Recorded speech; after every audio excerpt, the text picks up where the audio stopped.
My name is Peter Cook and I'm the Chief Executive of the Cooperative Research Centre for Greenhouse Gas Technologies.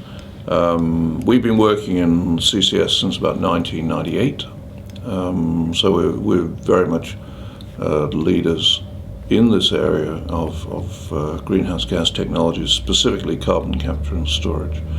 We have a very important component which is called the CO2CRC Otway Project, and that's become something of a leading project, not only in Australia but internationally as well.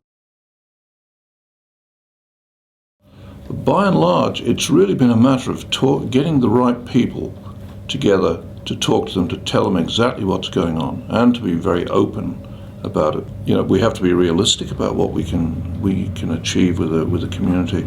We have to set it within a framework that says we're going to deal with individuals, we're going to deal with the community at large, and we're going to deal with the larger community still, which is, in other words, is the regional community. So all of those things we've had to do. But when it comes down to the specifics of the community, then there's nothing to beat actually going around to the farmhouse and talking to the farmer and saying what we're doing, talking to the person in the motel where you're staying, talking to the taxi driver, saying what you're doing. Because at the end of the day, it's that local community that actually has the power to say yes or no to a project. If they feel strongly enough about saying no, they will say no. And then it doesn't matter the fact you've persuaded, half the community in Melbourne. At the end of the day, it's actually the local community that makes the difference. But, having gone through this process with them, there are now some people there who are really quite proud of the fact that this project is taking place in their backyard. And they are some of our strongest supporters. I mean, some of these people are just great, and they'll organise for people to come and see it, they'll talk at that thing and so on and say why they think it's important. So there's a terrific level of engagement overall. We build upon that. But it's a tremendously powerful mechanism for actually telling people about what we're doing. We also engage with the local council, that sort of thing. We have exercises with the fire department, emergency services, and all that sort of thing. So there's a level of engagement that actually works when you're dealing with those sorts of people, and it gradually sort of permeates through the community, and that seems to be working quite well.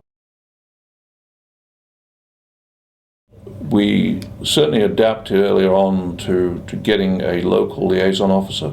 We saw that it was not going to work by having somebody several hundred kilometres away. Yeah. So that was certainly an adaptation that we made after about, maybe 18 months or so. We could see that was the way to go.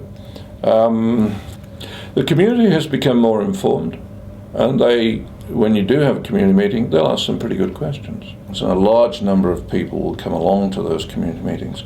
And then over time, as they develop confidence in you, you find the numbers drop off at the meetings. And so, contrary to what you might think, the fact that fewer people are coming to the meetings is actually a sign of success rather than a sign of failure. Now, maybe the professional communicators might see it the other way around, but we take that as a metric of our success. The fact that they are content to let us get on with it, they are content to say that we seem to be doing the right thing, and they are content that what we're doing is important. The starting point has to be to win their confidence that you're being open, that you're not holding anything back. Because if they think you're being a bit sneaky about things, then you've lost their trust, and it'd be very, very difficult to get it back. We'll tell them in an absolutely open way, this is what we're going to do, this is what we know, this is what we don't know. And we get the researchers in to do that. So they're not hearing it from a communications expert, they're actually hearing it straight from the horse's mouth. Whether that's me, or the program manager, or the project manager, or the researcher, and sometimes we'll have all of those involved in these things. So that's a very, very important part of developing an environment that enables you to then communicate risk to them. The difficulty is, with this sort of thing, you could regard the risk as being a local risk and the reward as a global reward. And that's always a very, very difficult one to balance. So you need to recognize that in order to rebalance the equation, there has to be some things that you bring to the table. And what do we bring to the table? Well, in some cases, we actually bring a benefit such as paying for access to land, paying for the use of machinery, and so on. All that sort of thing is a small benefit, but employing people, is one of the ways that you actually balance the risk and reward.